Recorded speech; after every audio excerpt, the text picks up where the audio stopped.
Hello, what's happening? Am I on? Good. What's happening? Yeah. Welcome to my video blogs. Get your mind open. I'm Exegetist. Don't forget that. This is my fourth video blog. I hope you find it interesting. I hope you enjoy it, okay? Again, the demographic of these videos is for everyone, everybody, okay? So it doesn't matter what level you're on, what faith level you're on, what religion you're after, what faith you have. I don't business. This is for you. You can enjoy it. And you should find it edifying. One sec. So my face feels a little greasy right now, man. So I don't want lots of shine on my face right now. Okay. Something in my eye now. Right, yeah. This is my video blog. It is called The Tongue. I'm calling it The Tongue. So what is the tongue? Well, basically we all know what a tongue is, right? It's the muscle piece, organ or member of our body which we use to eat, or helps us to move the food around when we eat. It checks the temperature of our food and our drink and so on. It's got taste buds on it so we can taste what we're eating. What else do we use the tongue for? Of course, articulation. For speaking, when we speak, it helps to articulate our words. And I guess there's some other purposes people use their tongue for, which we don't need to get into. But obviously, we use it to kiss and do all sorts of things. But the main purpose is for eating and for talking, right? But I want to get into something slightly different. When the Bible now talks about the tongue, it's talking about it in terms of speech communication. So when the Bible says, for example, we need to control our tongues, it's really meaning we need to control our speech, control what comes out of our mouths. The reason being is that our words have an effect on people, right? We all know that. We can bless people, we can curse people. We can make people feel good, we can make people feel bad, just with our words. I think it's in the book of James, chapter 3, the Bible talks about controlling the tongue and taming it. It's like an animal. Animals, for example, need to be tamed, right? And we tame them. Human beings actually tame animals. And the Bible's telling us that we need to do the same with our tongues. We need to tame it, okay? And the reason for that is just what I've just said. It can cause a lot of problems. It's a small member of our body, but yet it can have a bigger impact and a big effect on people. Our tongues, our words, our speech tends to say a lot about our character and who we are, how we think. And a lot of times the things that are in our heart come out through our speech. So remember I did a video blog previously on character. And I was talking about actions and your behavior. Well, also character can also be said a lot to do with your words and what comes out of your mouth. That says a lot about your character as well. I mean, have you met people that are always positive? They always speak positive things. That would probably mean that their character is quite positive. Have you met people like that? I know people like that. I'll give you an example. My mother, for example, I love using my mum as an example for faith. My mum has her faith levels. I like talking about her faith levels. They're really good. And when I talk to her, she knows how to encourage me. She knows how to build me up spiritually. And she doesn't see her faith levels of that where nothing is impossible for Christ. Nothing is impossible. And so it says a lot about her character. So when she's in situations, that's exactly how she is. She maintains that, okay?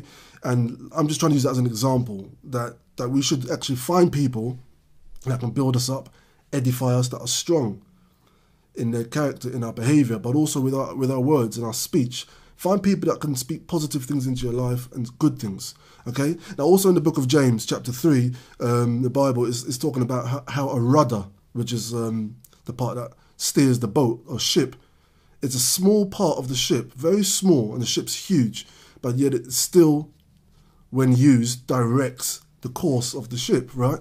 And it's the same with our tongues. Our tongues almost directs our course and our behavior. And we need to control it. We need to tame it. It's like also in the Bible it talks about a fire, a small fire is dangerous in a forest. It can cause mass destruction. And the same thing with our tongues. When they're not controlled, when they're not tamed, our words, they can cause mass destruction. Okay? Now there's certain things that our tongues do, or certain things we need to be careful how to use our tongues. Lying is something we need to not do. Okay? Lying is, as you know, telling fibs, speaking untruths, right? Then there's gossiping. Gossiping is, I would say it's like person A speaking to person C about person B. and A and C are talking about B. B is not there. B is not present. But A and C are having a conversation about B. Right? Now, it's gossiping. Okay, it's better that B was there, present. Okay? So there's lying, there's gossiping, there's slander. What's slander? Slander is when, again, person A is talking to person C about person B. This time, person A is I'm going to sneeze. Well, sorry about that. It must be the hay fever. Yeah. All right, so slander, person A is talking about person B to person C. But person A is doing it in a very bad way. So he's painting, or she's painting, a bad picture of person B to person C. Okay, we need to be very careful about doing that. Slander could be true, so what the person's talking about could actually be true, or it could be lies, which obviously it would be a lie as well as slander, right? The reason why it's wrong to slander is that we are causing people to judge somebody. Okay, so person C will start to judge person B, or start to look at person B in a bad way. We are not supposed to bring judgment onto people. Okay, if you've got issue, if you've got beef, you take it to the Lord, and He will deal with people as He sees fit. You do not need to take it upon yourself to cause people to dislike somebody or to bring judgment on somebody. It's a very dangerous thing to do, so we shouldn't do it. Okay, that's slander, trying to ruin someone's reputation, ruin their status, ruin their reputation, whatever. You're just ruining them, and you're speaking badly. And I always say this as well: it doesn't matter how holy, how non-judgmental a person is. If you hear continually, especially continuously, something bad about someone, it will stain your judgment of them. That's what it will do. It will do that. So it's always best to hear two sides of every story, or speak to both people. You can never deal with any situation by just hearing one side of a story. It never works. Okay? That's slander. Right. What else have I got? Filthy talking. I'm talking here about jokes. Me and a friend the other day were talking about a British comedian whose jokes are really, really just gone past the limit now. He's joking about child abuse and so on and so forth. Now, this is in the name of comedy, so people are laughing, people find it funny. But really and truthfully, it's just filthy. People joking about racist issues, or you name it, okay? If it's filthy, it's wrong, okay? And we need to be careful how we use our tongues and how we speak. Also, we can threaten people, we can curse people, we can make people feel scared, intimidated, whatever. Okay, so let's use our tongues, our speech, our words to do positive things, i.e. Encourage people, edify people, build people up, to bless people, okay?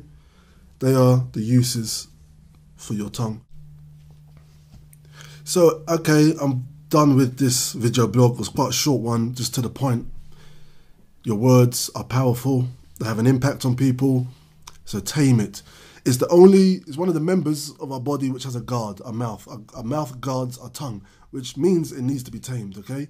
And I know people say that we've got 2 ears, 1 mouth. So obviously we need to do twice as much listening as we do speaking. Okay, so that is my video blog. Hope you enjoyed it.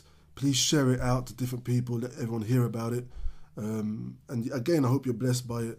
And I welcome feedback all the time, okay? Stay blessed. It's your boy Exegetist. You know how we do. Yeah. Get your mind open. Oh yeah. And watch the next one I do. Please watch all of them. Yeah? Bless. That's it. Oh yeah, I forgot to say, shout out to my mum, because I use you as an example. So yeah, big up, mum. Bless.